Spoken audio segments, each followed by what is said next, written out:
Hello everyone, this time from Ignalina MTB Marathons Cup. It is, and we are going to participate there for the third time. So actually it's the only race in Lithuania and actually everywhere else where for the third season I'm doing the start. So yeah, I'm racing for the third season already in MTB, so excuses about not knowing something sooner or later are not going to work. In Laniekšė I was successful and I had pretty high number, so my bib number was 8th and I managed to stand at the first gate. Before the race I checked the start, and I will elaborate about this a little bit more later, but you can see that Domas Manikas from Real Bean has his signature move in Marathons Cup where he goes on a wheelie. Is it a smart move to do it among other riders when you are not in front? I will leave it for you to decide. Last year I cut the corner on the right similarly as others did. It's not like a cut but just a shortcut of some sort, but I realized that you lose some speed on the exit point of this corner, so I did this time different way, and you can see that it was successful until the point where everyone felt like they are riding alone, and I kind of felt like being pushed to the side, so I let it off a bit and waited for the first corner into the gravel road, because I knew that one way or another we are going to slow down there a bit. But things were not as I planned, and here again I was not allowed enough space on the side, so I had to let it off once again, and it caused yet another slowdown, which then has to be covered by yet another sprint. And here it was very sandy and I had to brake once again, and you can see that the gap immediately opens up, and then the only option you can do is to close that gap by yet another peak of your power. It's not good in the first kilometers of the race. I knew that after this gravel road finishes there will be double track, and I didn't want it to be at the back on that double track because in past experiences I got dropped there, and you can see that I risked a lot. I didn't do that those water trenches are going to be there. At some point idea came to my mind, like in this year's race in road where the guy went into a ditch and then caused a crash. So flashbacks went to my hindsight, but thankfully I managed to jump out of it. But it was not the end of my struggles in the beginning of the race, because here I followed Linas Astrauskas and apparently he went straight into the mud. I was not that much successful and someone shouted from the back, but sorry about that, I had no other options and thankfully I didn't crash there, but I survived. Hopefully everyone from the back also did. But that's just yet another reason why I wanted to go a bit more in front, is because one day before the race I checked that this stream is very wet compared to previous years, and I wanted to be a bit more in front, but because I was not able to, I had to go yet again full throttle. And here's an example how some riders go carelessly. They just don't look through their shoulder what they are doing and what they are causing to. So yeah, maybe sometimes I do the same thing as well. So if you had a camera you could have captured it, but because I have the camera I can make my voice about such situations. The same I could say about Pavlovas here, where he looked to the side, moved to the side before the corner and moved myself into those bushes.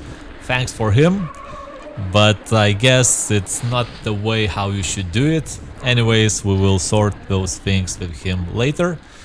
And on this double track it was very sandy, and keeping after someone in such conditions was hard because the bike was moving to the sides, and if something happens not as expected, then you can have a problem. And here once again Pavlovas was trying to squeeze into the track where technically he had no space for do so. So this time I didn't allow to do so. Linas Astrauskas here had a puncture already, almost 10 kilometers into the course.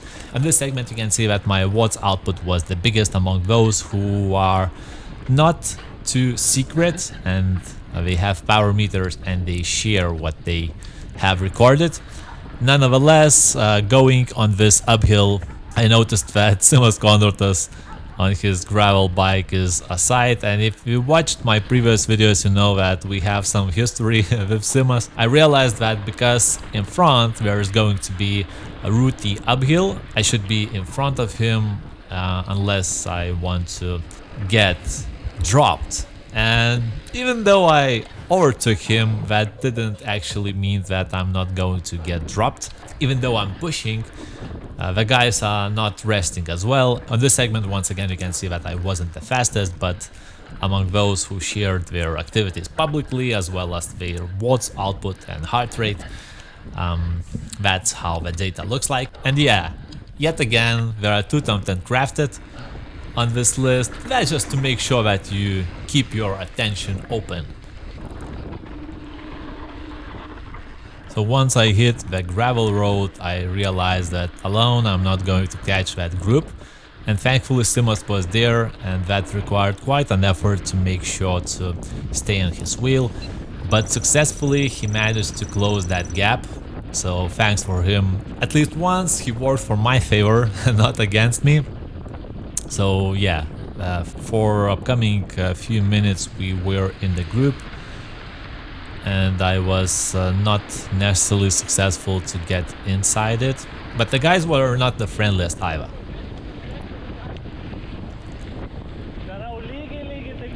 And Pavlovas was very unhappy that I'm trying to go inside, and he used his age as an argument why should I not do that, but I just told him that he's doing even worse in some situations, so he's not the one to be able to talk in such cases, I would say. I knew from past years that this downhill is muddy, so I tried to stay on the left, while Arnas decided to cross that water trench.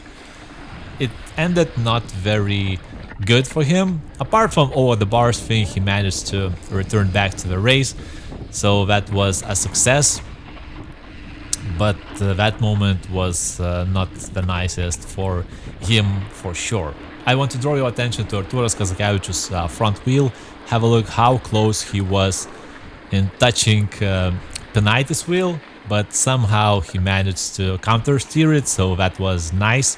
Whenever I know that in front there's going to be a corner, I used to let it off a bit, and that was exactly the same situation until the point where Artūras blocked the road and the gap opened up.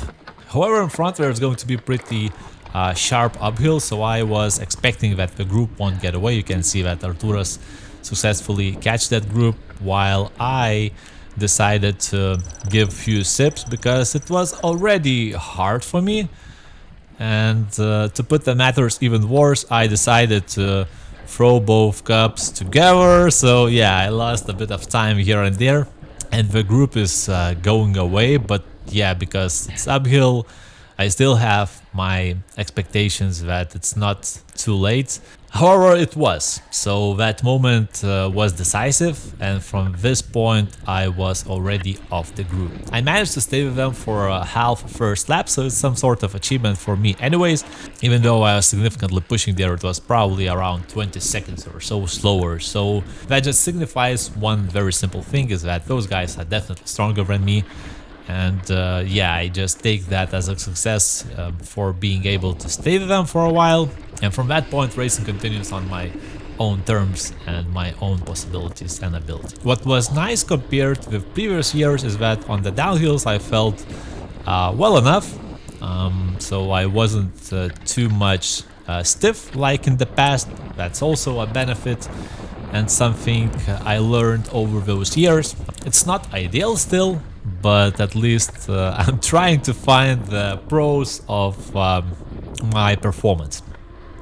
Sooner or later I catched Arminas Rusgas, who was staying with a group on the climb, but they were as well too strong for him, so he had to let it off a bit if you want to finish the race, because as usual you can go as fast as you want, but after that magic ends. You will either have to crawl to finish the race or let it off and do not finish. Majority of this race analysis is based on the first lap, because in the upcoming ones there was not too much interesting things happening. However, you can see that my first lap time based on the Strava segment was 10th on the day, or actually 9th, because there are 2 of me in the leaderboard table. Consecutive few laps were slower for sure, simply because we were riding in a group of 3 of us. So it was Artūras Remeika, me, and Arminas Rusgas, and it was for the whole second lap and almost whole third lap as well. Vilma Ronkowska here took a picture in the river, so on the second lap it was not too deep, but in the third lap, when we were going there, after like 400 participants or so went through that river, probably everyone was going just through the center most often, and that center got deeper and deeper, and on the third lap it will be a bit of different story. With Artūras Remeika, our roads crosses this year on the race day quite often, and most often he is faster than me. On this day he was a bit disappointed because his shifting got stopped on the first lap. He had to stop, then the group disappeared, and then he had just take what we had to, so riding together with me. On the race day I've been riding with Racing Gray in front, 2.25, and Race King at the back, Continentals, 2.2. It's actually nice and well rolling, especially in such course, and you can see that the gap opened up from time to time between me and Artūras. But I noticed on the second lap here that he is a bit stiff on this downhill, and the funny part is that he has a dropper and he doesn't use it. So yeah, Artūras, if you are watching this, if you have a dropper you can make the most benefit out of it, and otherwise why you're bringing it with you on the race. However, on the downhills he had nice aero position, so I had a hard time trying to catch him. In the forest we met the quad. I don't know whether it was organizers one or just someone been riding there for fun, but I was angry about that moment and decided to go straight on the corner, and once I cut it I noticed that there's going to be a steep down, so I was not too much confident that I'm going to successfully off it, but yeah, there was no over the bars thing, so it was all fine. Apparently Artūras had some help on the course where he received his bottles in different areas of the course, so that was a pro for him, that he didn't need to carry excessive weight, and you can see that he's even dropped some water on the ground. And at that point I thought that, Artūras, you should have given me that extra water, because even though I had enough fluids, despite of that, because on the race day it was hot, I always took everything which was given to me on the food station points. And after the second lap we had already 6 minutes gap from the leaders. By the way, Neringa here gave me the bottle and she's with cycling jersey, so that can mean only one thing: yes, she participated in single lap distance just for fun, and even she recorded everything, but I was too lazy to incorporate more of those footages. But anyways, it was fun to watch how one lap participants do the race. Unless someone gets dropped from the first group, we have probably no chances to... Not probably, we have no chances to catch, unless Artūras puts 500 watts and allows us to put the cable on his bike in order to tow us. The good thing when riding together was that when he felt that someone should go in front, he always showed us, and then he felt that we're moving too fast, he went in front by himself. Ourselves, sometimes we went in front or our own, other times we were just trying to survive. Like it was in this grass section, even though the heart rate here is around 160 something, I felt terribly in this area. On the second lap, the guys laughed at me where I'm rushing that fast, and I was keeping more than 300 watts on that area. However, on the third lap, I was hardly keeping up 250, so it was a bit harder effort on the third lap. As usual, in the top left corner you can find information about lap statistics. So it's an average and maximum values for speed, heart rate, and watts output, and also there are leaderboards. So you can see that on the third lap it was a whooping 2 minutes slower segment time. So we were significantly slower, and that resulted for chase group coming from the back to catch us. So it was a group of 3 or 4 people. Actually, it's 4 people: Arnas Pelaitis, Ignas Kertenis, Aurimas Šandaris, and Vilius Brusokas managed to catch us. Last year it was exactly the same situation, where on the third lap we let it off a bit and we've been catched by another group, and this exactly the same thing happened this year as well. So even though I had that in my mind that we should be faster, it just didn't felt that way, and for that reason we paid a cost. Looking retrospectively, it would have been smart to sit on Arnas Pelaitis' wheel, because he was fresher than Artūras Remeika in general, and myself too, but we let them get away. And here Vilius Brusokas said bye-bye and accelerated. I didn't want to let him go, but apparently as soon as we catch him, he let it off and he said that he's not going to work now. So again, we were left, Artūras, me, and Arminas. And once again, Remeika does not use a dropper here, and you can see that how much gain you can get in like 100th of meter without even pedaling, just using your balance and taking a benefit out of it. On Bečonių uphill, Aurimas Šandaris overtook us. So because Aurimas is in Artūras age group, I had expectations that Artūras is going to keep up with him. However, that was not the case, and he just disappeared really fast.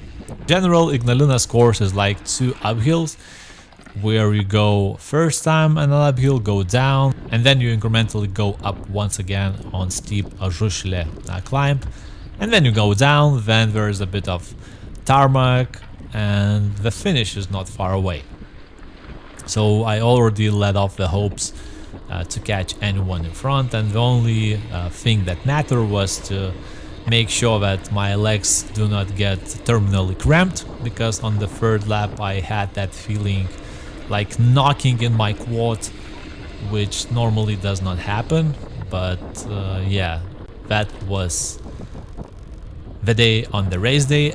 Almost 9 minutes in front, you can see that the leaders are already finishing up. There was a group of them, that means we were kind of most of the race a second chase group, but on the third lap the things got shuffled. Towards the finish we were left 4 of us in a group, and then it was just a matter of who preserved more energy. On the last steep climb I decided to go in front and just see how it goes, because 2 of those 3 guys behind me were on the hardtail. I had expectation that maybe they will be a bit slower on this bumpy downhill, and even if not, there's going to be a few sandy sections in front, so maybe, just maybe, we will get dropped. But I didn't put too much effort here, simply because I felt cramps all the way into my both legs, so it was like waiting until terminal